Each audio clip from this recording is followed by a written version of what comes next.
For more analysis on China's commitment to developing countries, we're joined live in New York by CCTV's Nathan King at the UN headquarters. Nathan.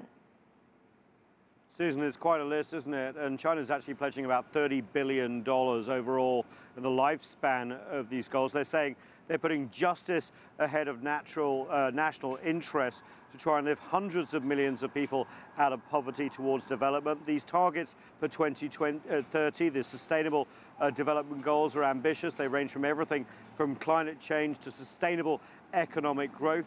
Let's see what it's all about. China's President Xi Jinping meets with UN Secretary General Ban Ki-moon a set of new goals for the globe. Access to clean water, electricity, gender equality, combating climate change. 17 goals and 169 specific targets. Critics say it can't be done. China says it's ready and has pledged an initial investment of $2 billion. The post-2015 development agenda is a high-standard list of deliverables that carries with it our solemn commitment. It is often said that the worst of any plan is in its implementation. I therefore call on the international community to redouble their collective efforts for the joint implementation of the post-2015 development agenda. To meet the social development goals, officials say rapid economic growth needs to be coupled with less consumption of fossil fuels, more investment in infrastructure, and fresh ideas on development.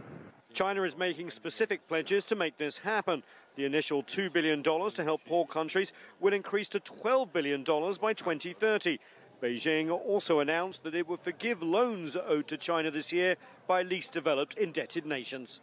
As the developing countries continue to gain strength, we have every reason to believe South-South cooperation will contribute ever more of developing countries to the strong, sustained balance and inclusive growth of the world economy. The ambitious targets apply to all nations and call on rich countries to reduce income inequality, increase employment, and properly manage the world's oceans. Yeah, the UN says that for these sustainable development goals to be met in just 15 years, that the international community is going to have to pump about $3 trillion into this effort.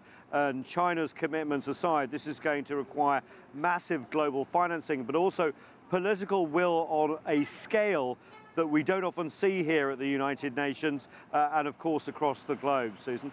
Nathan, what is next on the agenda?